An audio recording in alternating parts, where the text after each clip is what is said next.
जय हिंद बच्चों, कैसे हो? उम्मीद करते हैं आप लोग अच्छे होंगे। प्यारे बच्चों, आज का क्लास लेकर फिर आप सबके बीच उपस्थित हो गए हैं। आज के क्लास में हम लोग बात करने वाले हैं बीजांड के भाग, पार्ट्स ऑफ ओव्यूल्स।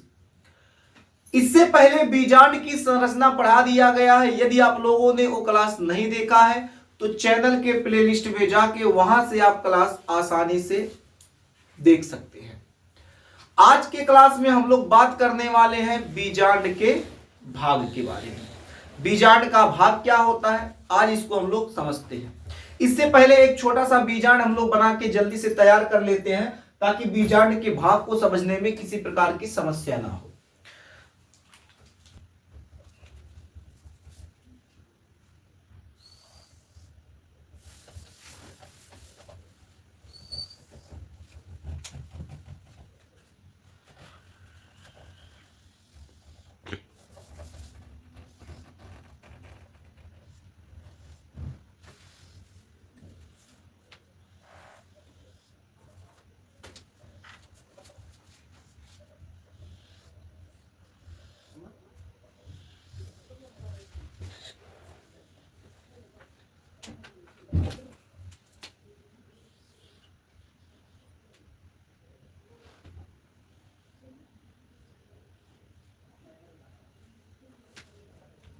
अब हम लोग इसको समझते हैं। बीजांड का जो एक डंठल होता है इसे हम लोग क्या कहते हैं? बीजांड वृंत कहते हैं। क्या कहते हैं? बीजांड वृंत।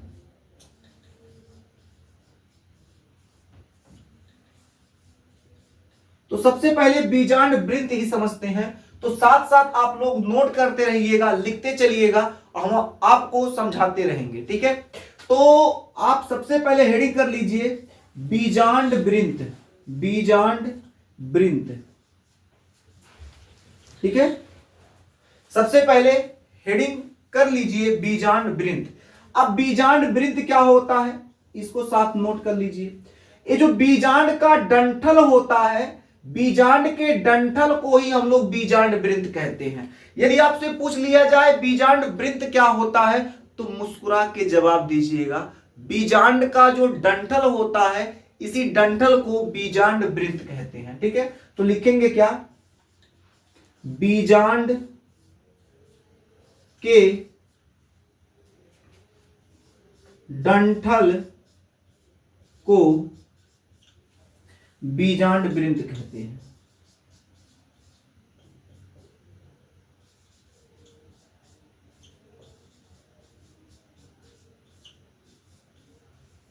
समझ में आ गया? तो बीजांड के डंठल को हम लोग क्या कहते हैं? बीजांड वृंत कहते हैं। अब ये जो आपका बीजांड है, ये जो पूरा आपका बीजांड है, ये बीजांड वृंत, बीजांड और बीजांड वृंत जिस स्थान पर जुड़ते हैं, बीजांड और बीजांड वृंत जिस स्थान पर जुड़ते हैं उस स्थान को हम लोग नाभिका कहते हैं। क्या कहते हैं? नाभिका कहते हैं। तो अब आप लोग हेडिंग कर लीजिए नाभिका।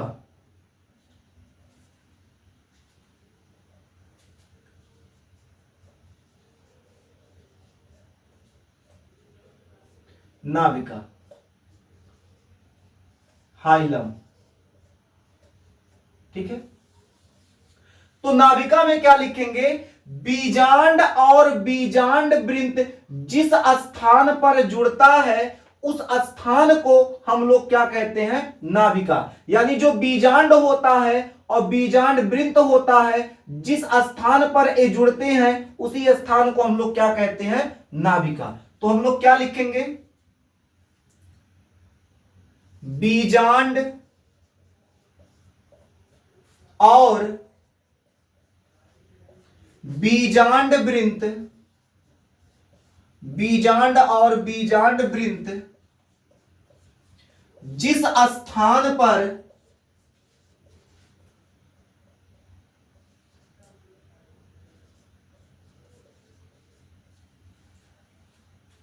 जुड़ते हैं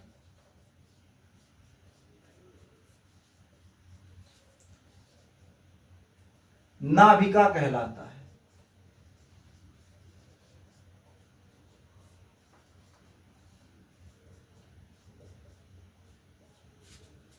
नाभिका कहलाता है।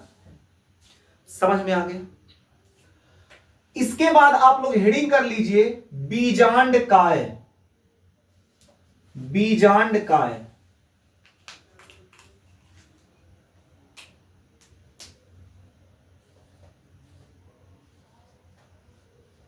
बीजांड काय।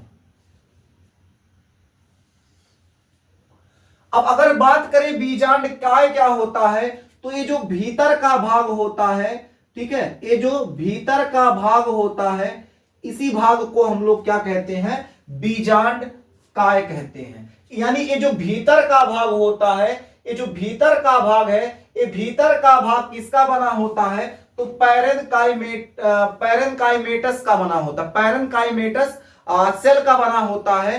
तो इसी भाग को हम लोग क्या कहते हैं, बीजांड काय कहते हैं। यानी अगर आपसे बीजांड काय पूछा जाए तो आपका जवाब क्या होगा, बीजांड के भीतर पैरेनकाइमेटस सेल से बना हुआ भाग बीजांड काय कहलाता है। इसे लिख लीजिए। तो क्या लिखेंगे,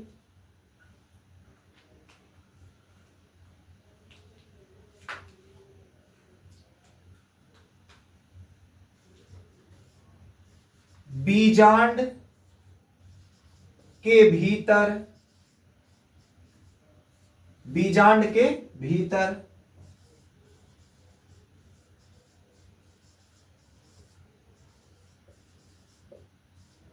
पैरेनकाइमेटस सेल, बीजांड के भीतर पैरेनकाइमेटस सेल का बना हुआ भाग, बना हुआ भाग, बना हुआ भाग बीजांड काय कहलाता है।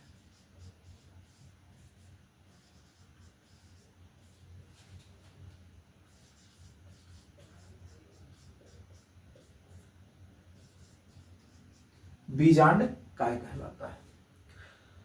इसके बाद अब बीजांड काय क्या हो जाएगा, तो ए वाला जो आपका भाग हो जाएगा, इसी भाग को हम लोग क्या कहेंगे, बीजांड काय। कल के क्लास में आपको इसकी संरचना पढ़ा दिया गया है। पुनः कह रहे हैं अगर आप लोग नहीं देखे हैं तो क्लास को देख के आइए, फिर इस क्लास को देखिए तो आपको बेहतर समझ में आएगा। बीजांड काय के बाद हम लोग पढ़ेंगे क्या, अध्यावरण। क्या पढ़ेंगे, अध्यावरण।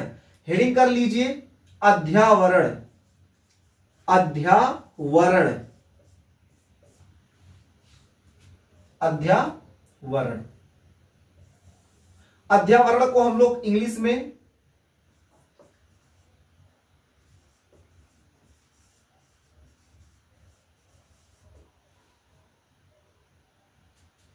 इंटेगुमेंट्स कहते हैं। ठीक है, क्या कहते हैं, इंटेगुमेंट्स। आगे बात करें बीजांड काय, इसको भी लिख लीजिए। जब लिख दिए हैं तो इसका कहां लिखे, ये नीचे लिख देते हैं। बीजांड काय जो होती है इसकी इंग्लिश यही लिख देते हैं,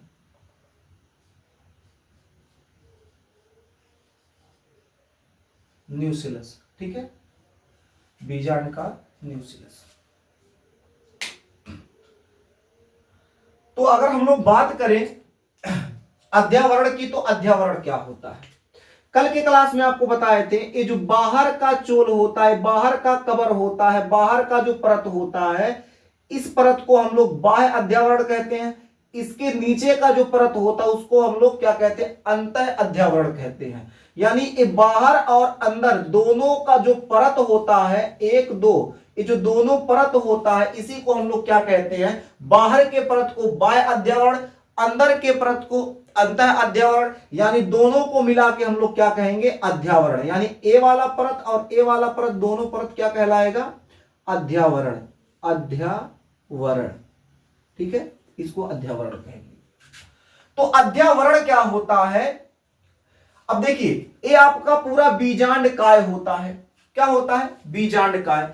बीजांड काय के बाहर एक या दो परतों से क्या होता है, ढका होता है। यानी जो बीजांड काय होता है वो एक या दो परतों से ढका होता है। कुछ बीजांड एक परत से ढका होगा, कुछ बीजांड दो परतों से ढका होगा।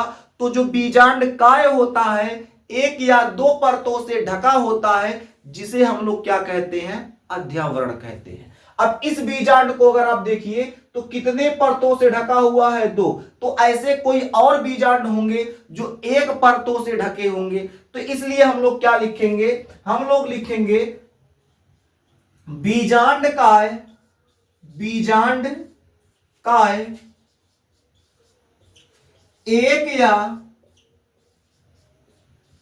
बीजांड काय एक या दो परतों, बीजांड काय एक या दो परतों से ढका होता है, ढका होता है, जिसे अध्यावरण कहते हैं, जिसे अध्यावरण कहते हैं। एक बार चेक कर लीजिए, कर तो नहीं रहा है, एक बार देख लीजिए, कर नहीं रहा है, अध्यावरण कहते हैं।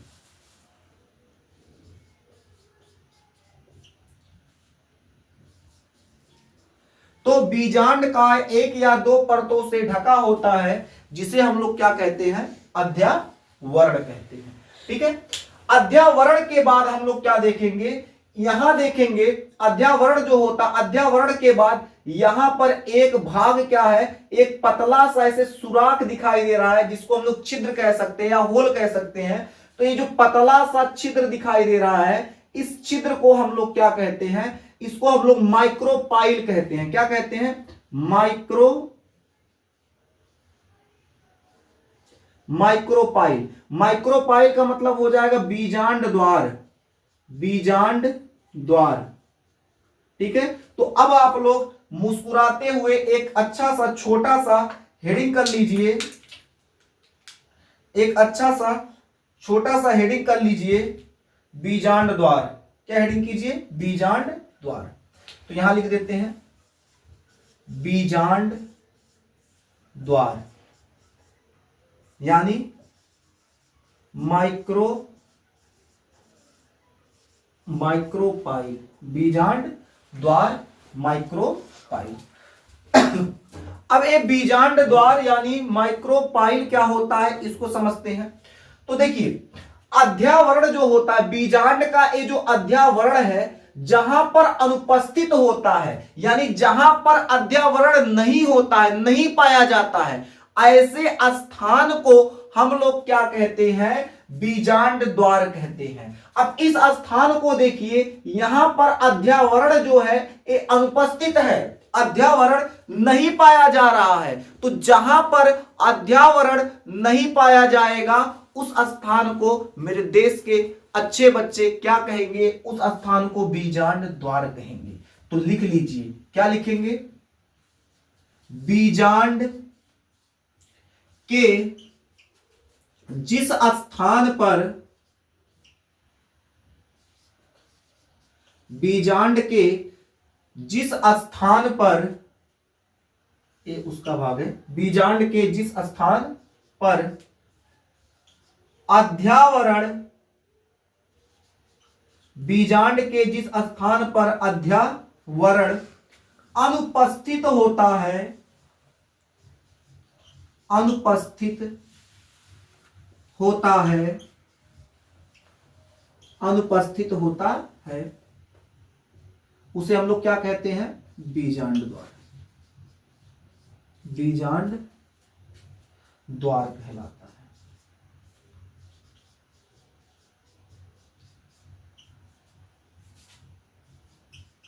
ठीक है, क्या कहलाता है, बीजांड द्वार कहलाता है। ठीक, आगे बात करें। बीजांड द्वार के ठीक विपरीत स्थित जो भाग होता है, इसको हम लोग निभाग कहते हैं।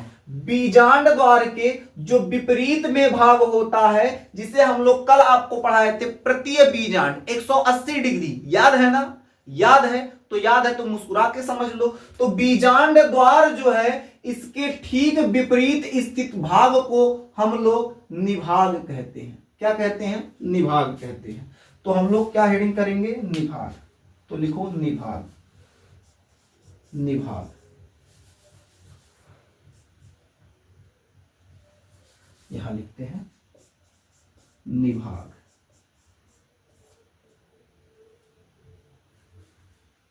निभाग को हम लोग क्या बोलेंगे? दिखने में तो दिख रहा होगा चलाजा, लेकिन बाबू इसको चलाजा नहीं पढ़ते हैं, इसको हम लोग कैलाजा पढ़ते हैं। ठीक है, आगे बात करें तो क्या अभी बताए हैं? बीजांड द्वार के ठीक विपरीत स्थित भाग को हम लोग क्या कहते हैं? निभाग कहते हैं। लिख लेते हैं, बीजांड द्वार के ठीक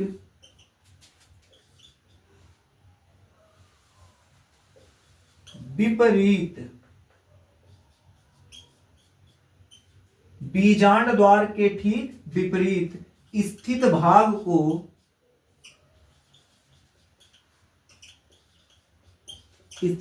को निभाग कहते हैं। निभाग कहते हैं। निभाग कहते हैं। अब यहां देखेंगे आप, यहां पर ए जो भाग है, यहां दिखा देते हैं, ए जो अंदर का ए वाला भाग है, इस पूरे भाग को हम लोग भ्रूण कोश कहेंगे। क्या कहेंगे? भ्रूण कोश। तो आप हेडिंग कीजिए भ्रूण कोश। भ्रूण कोश।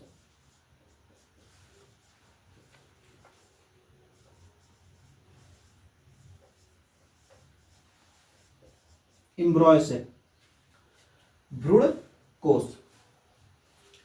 अब भ्रूण कोश क्या होता है? अब ध्यान से समझिएगा। भ्रूण कोश पहली बात किसके अंदर स्थित है? तो आप कहेंगे सर ये जो बीजांड काय है, बीजांड काय के मध्य में यानी बीच में भ्रूण कोश स्थित है। बस तैयार है परिभाषा। अब क्या कहेंगे? बीजांड काय के मध्य में, बीजांड काय के मध्य में उपस्थित थैली नुमा संरचना। कैसी है? थैली के आकार की है, थैली के आकार की। तो बीजांड काय के मध्य में उपस्थित थैली नुमा संरचना को हम लोग क्या कहेंगे? तो भ्रूण कोश कहेंगे। लिख ले, लिखेंगे क्या?